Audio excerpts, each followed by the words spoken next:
오늘 말씀이랑 딱 맞는 장면이 무화과나무 사건입니다. 예수님이 사역을 하시다 시장하셨어요. 그러니 먹을 것을 보는 예수님이 이제 찾고 계시거든요. 예수님의 시선에 딱 들어오는 것이 있는데 무화과나무입니다.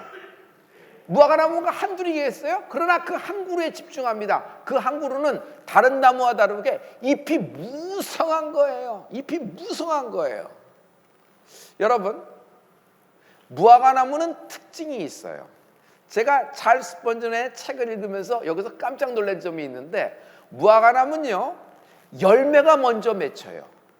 그리고 잎이 무성해집니다. 우리가 알고 있는 상식이랑 반대죠. 우리는 잎이 무성해지고 꽃이 피고 열매가 딱 맺히잖아요. 그런데 이 무화과나무는, 이 지역의 무화과나무는요 열매가 먼저 맺히고 그 다음에요 잎이 무성하다는 겁니다. 잎이 무성하다는 것은 이미 열매가 맺혀 있다는 얘기죠. 그래서 예수님의 눈에 들어온 잎이 무성한 무화과나무를 볼 때 저걸로 가면은 반드시 시장길을 면하겠다, 열매를 따먹겠다 생각하는 것입니다. 그런데 중요한 것은 아직 철이 아니에요.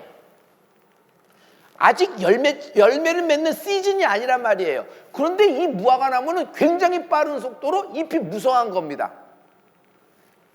여러분, 마가복음 11장 13절의 말씀인데요, 이 말씀이 참 흥미롭거든요. 우리 다 같이 멀리서 잎사귀 있는 한 무화과나무를 보시고 혹 그 나무에 무엇이 있을까 하여 가셨더니 가서 보신즉 잎사귀 외에 아무것도 없더라. 이는 무화과의 때가 아니니라. 무화과 때가 아니에요. 그러니까 무화과 나무가 열매가 없겠죠. 그런데 그 무화과 나무를 보니까 잎이 무성한데 가서 보니까 잎만 무성하더라. 아니, 잎이 무성하면 열매는 이신작에 맺혔는데 열매가 없다는 것이에요. 다른 나무보다, 다른 무화과 나무보다 초스피드예요. 훌쩍 뛰어넘었어요. 시즌을 앞서서 이 잎사귀까지 확 맺혔는데 너무 빠른 나머지 열매를 패스해버린 거예요. 이파리만 무성하면서 자기가 빨리 목표점에 도달했다고 우쭐하는 장면? 남들보다 굉장히 빠른 스피드의 무화과나무 자신의 잎을 자랑하지만 정작 중요한 결과물을 패싱했기 때문에 아무런 열매를 맺지 못하는 인생이 되어버리는 거예요. 이것이 비극이라는 거예요. 그래서 인생에서는 날수를 채우는 것이 굉장히 중요합니다. 여러분, 출애굽기 23장 26절의 말씀인데요, 우리 이 말씀을 우리 다 같이 선포하십니다. 우리 다 같이. 내 나라에 낙태하는 자가 없고 잉태치 못하는 자가 없을 것이라. 내가 너의 날수를 채우리라. 하나님이 우리에게 오늘 축복을 주시는데 너의 날수를 채우리라. 사람은 자기의 수명이 있고 하나님으로부터는 날수가 있어요. 근데 하나님이 이것을 채워주신다는 것이에요. 장수의 축복이 있을지어다. 그런데 꼭 이것만이 날수를 채우는 건 아닙니다. 아이가 엄마 뱃속에 잉태됐는데 날수를 채우지 못해요. 그러면 인큐베이팅 해야 됩니다. 여러분, 또 아이가 굉장히 좋은 학교에 가서 학점도 좋아요. 교수로부터 칭찬도 받고 빠른 스피드로 진행됐어요. 그런데 정작 중요한 학교의 날수를 채우지 못했어요. 성적 봐서 좋다 그러지만 출석이 미달이 된 겁니다. 그러면 그 학교 졸업사정에 졸업을 할 수 있을까요? 없을까요? 만약 등록금만 냈는데도 학점이 저절로 나오고 하루 저녁만 끙끙대서 이리저리 짜집기해서 리포트를 썼는데 그것이 좋은 성적으로 나오고 빠르게 졸업이 된다 그러면 난 내 아들과 내 딸 거기에 보내고 싶은 생각은 없는걸요. 그 졸업장이 그렇게 자랑스러웠지는 않겠습니다. 기업도 날수가 있어요. 기업이 자기 날수를 못 채워요. 그러면 정리도 안 되는 겁니다. 부부관계도 날수가 있습니다. 부부가 날수를 못 채워요. 그러면 이거는 정말 뼈저리게 느껴지는 실패를 경험하게 되는 겁니다. 그래서 항상 우리가 하나님께 기도하죠. 부부 사이에 낀 문제, 부부 사이에 낀 사건, 부부 사이에 낀 오해, 부부 사이에 낀 인생이 있다면 나사렛 예수의 명하노니 뿌리째 뽑혀 밖으로 쏟아질지어다. 이 기도는 굉장히 중요합니다. 부부 사이에 날수를 채우는 은혜가 있을지어다. 부모 자식 간에 날수를 채워야 돼요. 사랑하는 성도 여러분, 오늘 하루에 날수를 채워야 돼요. 24시간이니까 가만히 있으면 반드시 저녁이 되고 뭐 이렇게 되겠지 생각하는데 그 날수를 못 채우는 거예요. 오늘 잠자리에 들기 전에 자동으로 잠자리에 드나요? 편안하게 드나요? 갑자기 생각지도 못했던 사건이 훅 하고 내게 돌아왔는데 핸들링이 안 돼요. 감당이 안 돼요. 그날을 못 채우는 거예요. 그날 하루를 못 채웠는데 그 하루가 욥에는 고난을 이렇게 되잖아요. 그러므로 성도 여러분, 오늘 하루 날수를 채우는 은혜가 있을지어다. 할렐루야. 하나님이 우리에게 이런 축복을 주시는 것입니다. 나를 돌아본다는 것은 겸손을 얘기합니다. 어떻게 하는 것이 겸손일까요? 그냥 겸손한 어떤 태도, 뭐 겸손해 생각하면 우리가 떠오르는 이미지가 있죠. 그런데 저는 겸손을 이렇게 여러분에게 제안합니다. 하나님 앞에서 나를 포기하라. 포기라는 말은 좋지는 않죠. 자포자기를 생각하니까. 근데 여기서는 아유, 더는 못해. 여기까지인가 봐. 에라 모르겠다. 손 놓고. 그런 자포자기가 아니에요. 하나님 앞에서 내 이론, 내 지식, 내 경험, 내 추론, 그리고 내가 갖고 있는 그 사상이라는 것도 있고 철학이라는 것도 있고 세계관, 관점, 사고방식, 이 모든 것들이 있어요. 그런데 이 모든 것들이 내 뜻이 하나님 앞에 포기, 꺾이는 축복이 있을지어다. 하나님 말씀은요, 하나님의 이론이에요. 하나님의 지식이에요. 하나님의 말씀은 하나님의 생각이고 하나님의 말씀은 하나님의 계획이며 하나님의 뜻입니다. 내 생각과 하나님의 생각, 내 뜻과 하나님의 생각이 부딪히게 돼 있어요. 여러분, 이것이 맞으면은 순종하기가 쉽죠. 근데 순종이 뭐냐면 순종은 겸손이에요. 이게 받아들여지지가 않아. 이성적으로 설명이 안 되고 논리적으로도 맞지도 않고. 생각해봐요. 우리가 그렇게 배우지도 않았어요. 나는 그렇게 살지도 않았고, 그리고 나의 경험도 이런 경험이 없어요. 그런데 하나님은 정말 엉뚱한 요구를 하시고 엉뚱한 쪽으로 날 부르시고 엉뚱한 역사를 하세요. 여러분, 이럴 때 하나님 앞에서 내 지식과 내 생각, 내 뜻, 반드시 내가 옳다고 생각하는 것이 있더라도 하나님 앞에 꺾이는 겸손함이 있는 은혜가 있을지어다. 로마서 4장 17절에 보면 하나님 스스로가 어떤 분인지를 캐릭터를 말씀하고 계세요. 여러분, 이 말씀이 우리에게 힘이 될 줄 믿어요. 우리 다 같이 기록된 바 내가 너를 많은 민족의 조상으로 세웠다 하심과 같으니 그의 믿은 바 하나님은 죽은 자를 살리시며 없는 것을 있는 것 같이 부르시는 이시니라. 우리는요, 있는 것을 있는 그대로 얘기하는 사람들입니다. 있으니까. 그러니까 있는 그대로 얘기해야지 그 사람이 그래도 부풀리지 않고 허풍과 허세, 거품이 없고 이렇게 좀 정확한 사람이다라고 얘기를 합니다. 참 좋은 사람이죠. 그런데 하나님은 우리의 생각과 달라요. 하나님은 없는 것을 있는 것처럼 부르신다. 그러므로 믿음은 뭐예요? 하나님은 없는 것을 있는 것처럼 불러요. 씨는 죽었고 씨는 말랐고 태는 죽어버렸어요. 그런데 하나님은 이름부터 지어주네. 태명이라고 태가 서야 되잖아요. 그런데 여러분, 모든 것이 불가능한 상황에서 아들 이름을 먼저 주는 거예요. 이삭이라고 하라. 하나님은 없는 것을 있는 것처럼 부르시는 하나님을 찬양합니다. 그러므로 없는 것을 있는 것처럼 부르시는 하나님을 믿는 은혜가 있을지어다. 겸손해야 믿어진다. 뭐예요? 포기해야 믿어지는 거예요. 내 이론, 내 데이터가 포기해야 돼요. 내 날선 생각이 포기돼야 돼요. 이것이 꺾이는 은혜가 있을지어다. 할렐루야. 오늘 하나님이 여러분에게 신유와 신혼으로 역사하실 줄 믿습니다. 우리가 생각컨대 이렇게 외치고 이렇게 아멘한다고 무슨 변화가 있나 생각하지만, 여러분, 믿음은 바라는 것들의 실상이에요. 보이진 않지만, 눈에는 보이지 않지만 하나님이 성령으로 역사하는 줄 믿습니다.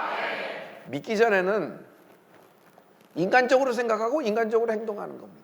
우리의 사고방식이에요. 우리의 문화대로 움직이는 겁니다. 그러나 믿음을 가졌어요. 믿음을 가졌으면은, 여러분, 내 생각, 내 이론, 내 지식, 내 뜻 하면서 하나님을 따라갈 수도 없고 믿을 수도 없어요. 그냥 내가 믿어지는 데에서 동의하고 믿어지고 납득되고 설명이 되고 내가 좀 이해가 되는 데서 믿음을 믿는다 그러면 성경의 어느 부분까지 믿겠어요? 여러분, 만약 그런 걸 원하시면은 여러분, 과학입니다. 과학. 하나님 말씀은 권세가 있어요. 하나님 말씀의 권세를 얘기해 볼까요? 하나님 말씀은 당신의 동의를 구하지 않아요. 하나님 말씀은 당신을 설명하거나 납득하거나 설득하려고 애걸복걸하지 않아요. 그냥 선포하셨습니다. 이 선포에 내가 선택을 하는 겁니다. 내가 하나님 말씀을 아멘으로 선택하고 믿기로 선택하는 거야. 안 믿어져. 이론도 안 돼. 그리고 학문적으로 여태까지 내 사고방식으로 내 경험하고 하나님 말씀하고 지금 상당히 부딪히는 점이 많아요. 그러나 나는 믿습니다. 하나님은 없는 것을 있는 것처럼 부르십니다. 여러분에게는 행복이 없어요. 여러분에게는 기쁨이 없어요. 지금 여러분에게 슬픔이 있어요. 그런데 하나님은 여러분에게 행복을 주시는 분이십니다. 기쁨을 말씀하시는 분이십니다. 영원한 행복, 영원한 기쁨이 임하는 은혜가 있을지어다. 할렐루야. 그러므로 하나님의 이론, 하나님의 생각, 하나님의 지식 따라가면 풀린다. 입을 크게 여는 은혜가 있을지어다. 시편 37편 9절에 보면 여러분, 올해 하나님이 우리에게 주신 말씀이 있어요. 여호와를 소망하는 자, 여호와를 기대하는 자는 땅을 차지하리로다. 여호와를 소망하는 자, 여호와를 기대하는 자. 나는 땅이 흔들려 요동쳐 바닷속에 빠지더라도 하나님의 말씀을 기대합니다. 그 말씀이 없는 것을 있는 것처럼 부르시는 하나님 말씀이 겨자씨만한 믿음, 여러분, 우리 주보에만한 겨자씨만한 믿음만 있더라도 하나님은 이 산을 옮긴다고 말씀하셨어요. 할렐루야. 할렐루야. 여호와를 기대하는 자는 땅을 차지하리로다. 이 말씀은 열추적 미사일보다 더 정확해요. 그냥 나는 아멘 했지만 이 말씀이 그냥 믿음과 함께 정확한 타겟에 맺혀 명중을 시키는 것이에요. 여러분에게 명중되는 은혜가 있을지어다. 위기입니다. 위기를 한자로 보면 위라는 바는 위험하다, 기는 기회가 있다는 거예요. 그러므로 위기라는 것은 위험하지만 기회다는 거예요. 어떤 기회일까요? 지금 우리는 위험합니다. 배고픕니다. 그리고 불안과 불경기입니다. 그리고 모든 내 포지션, 내 좌표가 다 흔들려 버렸어요. 과연 어느 손을 잡고 어느 길을 선택하고 어떻게 가야 할지, 다음 판을 기대해야 될지 모든 것이 불투명한 속에 있습니다. 이때 위험합니다. 그러나 여러분, 이 좌표가 여러분에겐 기회가 되는 은혜가 있을지어다. 어떤 기회? 내 믿음이 하나님의 인정을 받게 될 것이다. 나의 믿음이 하나님의 인정을 받는 순간이 되는 은혜가 있을지어다. 하나님은 먼저 나 자신의 이론을 포기하게 하십니다. 여러분, 기도가 뭐죠? 난 포기가 기도라고 생각합니다. 근심이 있어요. 걱정이 있어요. 불안해요. 압박감이 계속 와요. 초조감 이루 말할 수가 없죠. 그냥 밤에 잠 못 자고 계속 꿈을 꾸고 심장이 자면서도 막 벌렁벌렁 하는 것, 그런 증상이 그런 거라고 생각합니다. 쉽게 얘기하죠. 우울감, 공황 증세. 하지만 그 근심 걱정을 포기해야 돼요. 그것을 포기한 사람이 하는 것이 기도예요. 기도하는 사람은 누구냐면 근심 걱정을 포기하고 기도를 잡는 거예요. 기도를 안 한다는 것은 기도를 놔버리고 근심 걱정을 붙잡고 있는 것이에요. 오늘 근심 걱정, 불안, 우울, 공황을, 질병을 포기하고 기도를 붙잡는 은혜가 있을지어다. 신유 집회를 하면서 계속 내가 깨닫는 것은 정확한 것이 있어요. 나 별목에게는 병을 고치는 기술이나 병을 고치는 방법이 없다는 거예요. 하지만 하나님 말씀을 믿는 거예요. 없는 것을 있는 것처럼 부르시는 하나님. 지금 저들에겐 질병이에요. 건강이 없어요. 그러나 주님이 말씀하셨어요. 손을 얹은 즉, 병든 자에게 손을 얹은 즉 나으리라 하시니라. 병든 자에게 손을 얹은 즉 나으리라 하시니라. 믿는 자에게 이런 표적이 따르니 곧 저희가 내 이름으로 귀신을 쫓아내며 새방언을 말하며 뱀을 집으며 어떠한 독을 마시더라도 해를 받지 아니하며 병든 자에게 손을 얹은 즉 나으리라 하시니라. 아멘. 침상을 들고 걸어가라. 38년 된 질병, 이 사람이 38년 된 질병을 포기해버리는 거예요. 그 말씀 듣고 자기 몸에 어떤 증상이 나온 것이 아니에요. 근데 그 말씀 믿은 거예요. 내겐 지금 건강이 없습니다. 내게 있는 건 38년 된 질병입니다. 이 내 인생 같은 질병 내가 포기해버립니다. 놔버립니다. 그리고 하나님 불산 붙잡고 일어납니다. 질병을 포기하고 침상을 들고 걸어가는 은혜가 있을지어다. 실로암 가서 씻어라. 그런데 이 사람이 아직 눈이 안 떠졌어요. 그런데 실로암으로 가는 겁니다. 제사장에게 네 몸을 보여라. 몸이 깨끗해진 게 아니에요. 그냥 가면은 돌에 맞아 죽는 거예요. 법에 의하면은. 그런데 이 사람이 이 말씀을 믿는 거예요. 없는 것을 있는 것처럼 부르시는 하나님의 말씀을 믿고 걸어가니 가다가 나음을 받는지라. 가다가 깨끗함을 받는지라. 질병 들어오는 타이밍이라는 것이 있어요. 질병이 아직 발병은 아니에요. 근데 질병 들어오는 타이밍이라는 것이 있어요. 여러분에게도 그런 어떤 진단을 받아서 너무 충격적이죠. 그럼 가족들이 생각하다, 그때 너무 스트레스를 받았어. 그것 때문에 너무 고통을 받았어. 생지옥을 겪었어. 그때 아마 시작됐을지 모르겠어. 그게 원인이 될지 모르겠어. 대개 가족들은 이렇게 짐작이 되는 부분이 있어요. 자, 타이밍이라는 것이 있어요. 축복도 축복의 타이밍이라는 것이 있어요. 분위기인데요. 질병이 들어오는 분위기가 어떤 줄 아세요? 어두움, 슬픔, 그리고 죽음의 그림자. 막 이것이 막 들어오는 거예요. 그래서 신유라는 것은 두 가지 면을 보는데 저는 질병을 치유하는 것도 신유지만 질병이 들어오는 타이밍을 하나님이 끊어주신다. 할렐루야. 나사렛 예수님 안에 질병이 들어오는 타이밍이 끊어지는 은혜가 있을지어다. 축복의 타이밍이라는 것이 있어요. 아직 매출이 오는 것도 아니에요. 아직 막 팔려나가는 것도 아니고 아직 뭐가 거래가 계약이 된 것도 아니에요. 계약이 된 것도 아니에요. 그런데 뭐 어떻게 된 게 갑자기 문지방이 닳도록 사람이 들락날락거려. 그리고 사람들이 와서 막 만지고 사람들이 와서 입소문이 나서 흥정흥정해. 그냥 문도 열기도 전에 사람들이 막 기다리고 기웃기웃하고 있어. 그러면 여러분 이런 분위기 아시죠? 이게 뭐예요? 이 마치 축복의 분위기예요. 아직 뭐가 이루어진 건 아닌데 아이나 내 아내나 우리 부모님이나 뭐 처가댁이나 또 남편에게서 뭐 기쁨이 와요. 며느리가 얼굴이 꽃이 폈어. 딸아이가 있는데 딸아이가 갑자기 너무너무 이뻐졌어. 갑자기 막 그냥 막 향기가 나고 막 그래요. 그건 뭐예요? 축복의 타이밍, 시집갈 때가 된 거예요. 그때 계속 아버지가 붙잡고 있으면 안 돼요. 여러분, 이게 분위기라는 것이 있단 말이에요.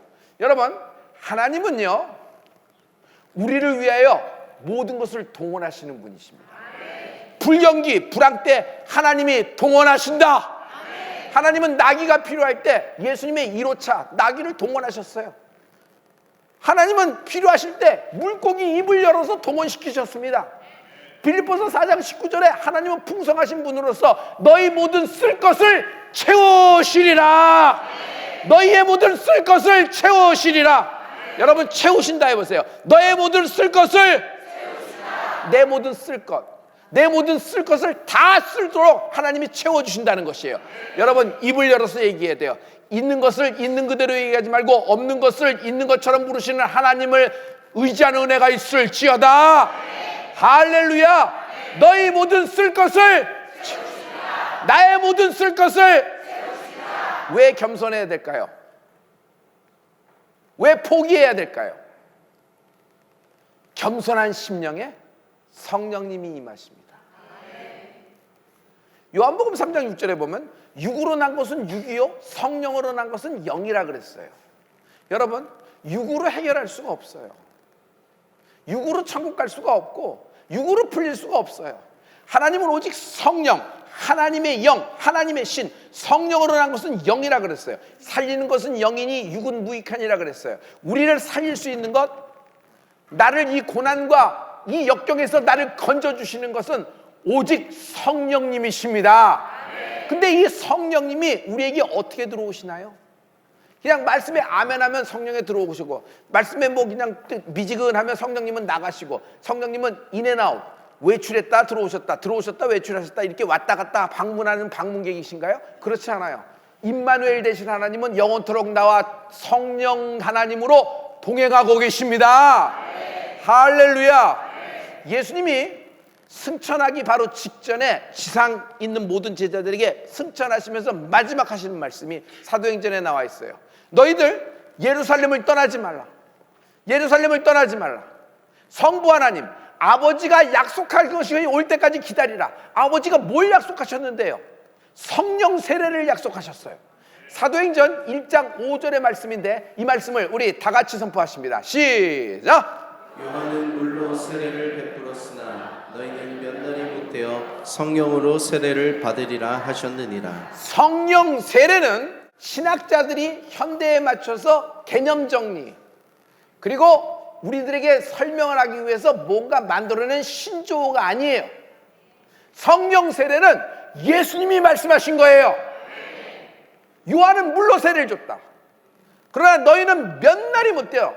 몇 날이 못돼요. 뭘로 받아요? 성령으로 세례를 받으리니. 할렐루야, 할렐루야, 할렐루야. 여러분, 성령 세례를 사모하는 은혜가 있을지어다. 결혼하기 전에 학교 다닐 때 처녀적에 성령을 받고 뜨거움을 받고 뭐 방언으로도 기도하고, 그때 뜨거워서 찬양도 하고 막 교사로도 열심히 하는 분 계십니다. 그러나 결혼하면서 세상살이 하면서 이렇게 되면서 점점 이렇다가 어느 날 우리 교회 다시 오면서 그 당시에 받았던 성령의 분위기, 성령의 그 느낌, 마치 영이 다시 감각을 찾는 것처럼 깨어나는 순간이 있죠. 막 그런 것을 찾는 분들 계세요. 그런 분들 가만히 보면은 여러분, 성령의 불이 붙기 시작하는 거예요. 저는 여러분이 성령의 불이 받기를 축복합니다. 당시에 정말 잘 나가던 젊은 사울이라는 사람이 있어요. 그는 아마 그 당시 지금으로 얘기하면 변호사쯤 됐겠죠. 그리고 정치적으로도 산헤드린 공의원에 들어갈 모든 준비를 많이 요건을 갖췄던 사람이에요. 자기의 모든 사사계보도 끝내줍니다. 가말리엘이 자기의 멘토예요. 그러니 어느 면으로 보아라 이 사람은 뭐 이렇게 결격 사유가 없는 아주 그 당시에 어떤 천재성을 갖고 있는 사람이라고 생각해요. 그런데 그가 무슨 성경을 몰라요? 그가 무슨 모세오경을 몰라요? 그가 무슨 할례를 안 받았겠어요? 그가 무슨 율법을 뭐 크게 뭐 어겼겠어요? 그런데 그렇게 하나님을 잘 안다고 하는 그가 예수님을 따르는 사람들을 잡아 죽이는 일에 우주 주동자가 됩니다. 왜 그럴까요? 자기 이론, 자기 생각, 자기 뜻이에요. 자기는 굉장히 빠른 속도로 아주 남들보다 우월하게 많이 갔지만 딱 입만 무성한 결과물이 없는, 열매가 없는 무화과 나무 아니에요? 그래서 사람들이 볼 때는 와, 입만 무성하니까 결과까지 다 나오고 이렇게 돼서 마지막까지 종착역이 됐다 생각하는데, 예수님이 볼 때 정말 한심한 입만 무성한 무화과 나무예요. 그 사도 바울이 예수님을 만나고 정말 사울이 바울이 되는 순간을 여러분 기억하고 있죠? 하나님을, 예수님을 만나는 거예요. 성령을 받습니다. 그가 에베소 교회에 이런 얘기를 합니다. 너희가 믿었지, 믿을 때 성령을 받았느냐 그럽니다. 안 믿은 사람 보고 얘기하는 것이 아니에요. 믿을 때 성령을 받았느냐. 여러분, 예수 믿는다는 것은 교리에 동의하고, 예수 믿는다는 것은 그것을 내가 생각해 보겠다, 그 이론을 내가 좀 받아들여 보겠다, 나도 그런 철학과 라이프 스타일로 살아보겠다, 뭐 이런 정도의 수준의 것이 아니에요. 하나님의 영, 성령님, 하나님이 그 성령 하나님, 성령으로 나의 안에 영원토록 임재하기를 원하십니다. 성령의 불이 붙는 은혜가 있을지어다. 성령의 불이 붙어라. 처녀에게 잉태하리니 이름을 예수라 하라. 그런데 이 처녀, 남자를 모르는 이 마리아가, 예수님의 모친 마리아가 아멘을 하는 겁니다. 주의 계집종이오니 주의 말씀이 이루어지기를 원합니다. 여러분, 성령으로 잉태되는 축복이 있다. 할렐루야, 할렐루야. 방주 지으라 그럽니다. 노아 생각으로 방주 짓는 게 맞아요? 노아 생각으로 방주를 짓는데, 아니 배를 짓는데 강가에 짓지 왜 산의 꼭대기에다 져요? 산 꼭대기에다 배를 짓는 거예요. 아니 홍해가 가로막혔는데 거기다 지팡이 앞장서고 손을 뻗어서 기도만 하고 있습니다. 이게 무슨 시나리오고 무슨 스토리예요? 그런데 하나님은 없는 것을 있는 것처럼 물으시는 분이십니다. 성도 여러분, 뜨거워진 은혜가 있을지어다. 성령님 없이는 여러분이 아무리 큰 꿈을 꾸고 여러분이 아무리 모든 자원이 준비되어 있고 많은 인력풀이 세팅이 되어 있고 스트럭처가 갖춰질 때도 성령이 없으면 모든 것이 거기서 막히는 거예요. 성령님은 어떤 것이에요? 힘으로도 안 되고 능으로도 안 되나 오직 성령으로 가능하다. 우리는 성령 하나님의 성령의 불이 붙는 은혜가 있을지어다.